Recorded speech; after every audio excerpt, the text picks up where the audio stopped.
Welcome in, AllRedPreps.com. Playoff preview team number 5, Elmhurst York.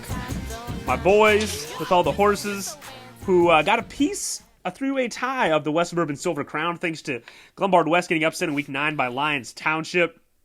And York is 8-1, the number 1 seed on the right-hand side of the bracket. Do you see them upholding that number 1 seed? I think they have a good chance of going to the semifinals.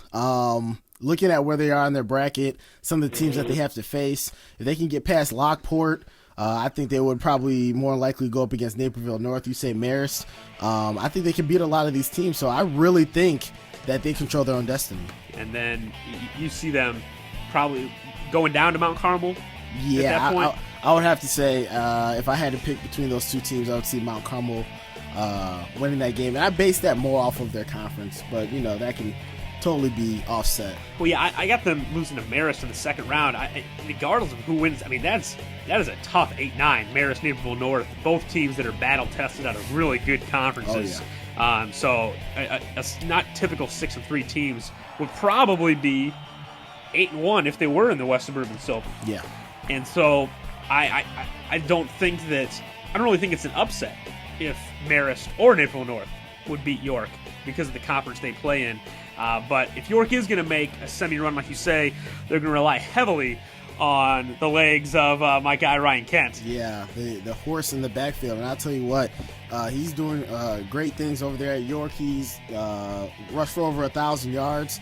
And I believe, according to the Sun-Times, only the 5th player at York to rush for over 1,000 yards. So he's definitely depended on for his offense. Also, wide receiver-wise, Jordan Pruce, David Byerly?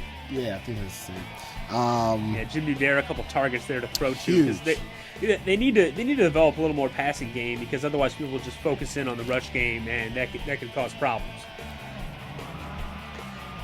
I think that's really the biggest issue is can they develop the passing game, because their defense was pretty solid both times we saw it against Lyons Township and against Glenbard West. And so I think to play a complete offensive game, especially against good defenses like you're going to see against Marist and Naperville North in the second round, is really going to be the challenge.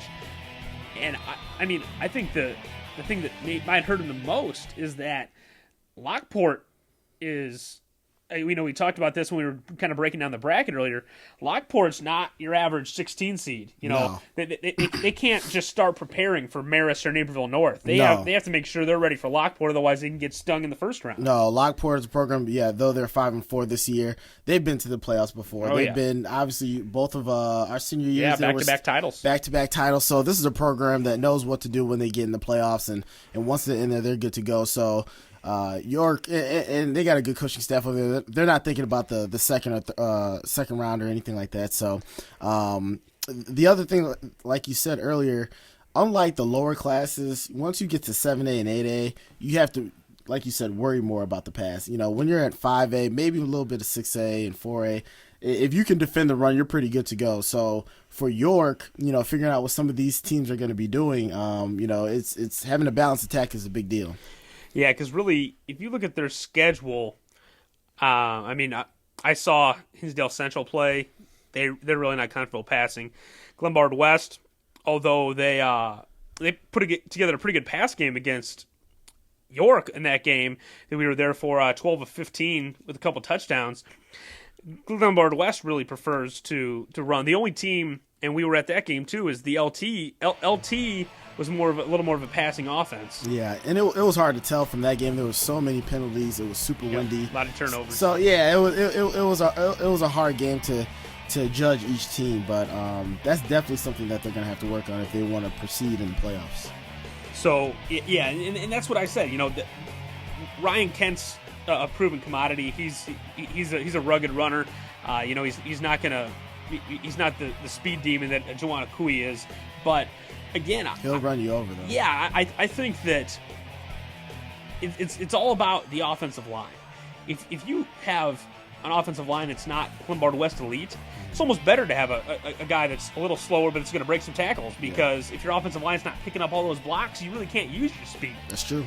And certainly, as I said when we were talking about Loyola And, some of these passing teams, when it gets cold, it's harder for receivers to catch that ball.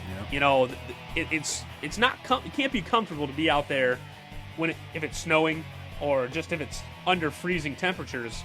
It's much easier to just hand it off, set up some blocks, and pound the ball 30, 40 times to win football games. Yeah. Well, I mean, oh man, a little bit of that lunch coming up. When it comes to these teams, though, we're all from the same area. We're used to the cold, so it definitely affects the pass game, and it's much easier to run when it starts to get bad and slippery outside. But at the same time, you should still be able to have an effective pass game somewhat. It's not going to be to the same level. You're not doing like if you're down in Florida, but at least some play action. At least at minimum. So that'll be the very interesting thing. So I've got York going out in round 2 to Marist. Eric has them going all the way on the precipice of the state title game and going down to Mount Carmel. But certainly, we both agree that the biggest hurdle to York getting to that semis or even that title game is whether or not they're going to develop a passing game to complement Ryan Kent and the rush game. Because the defense is disciplined. The defense isn't going to lose them a football game. And so it's all a matter of, can they put up enough points on the board against good defenses or teams that are going to put up a lot of points. And that will be the big key for York going forward in an 8A class that really is out there to be had. Really is. If you all what it takes is really, if you just get hot, you can make it to the title game, and then anything can happen. That'll do it for our Elmhurst York, our 5th team out of 25 that we'll be previewing as we lead in to the first round of the IHSA playoffs. So next time we bring you team number 6 of our playoff previews here at IllinoisPrep.com.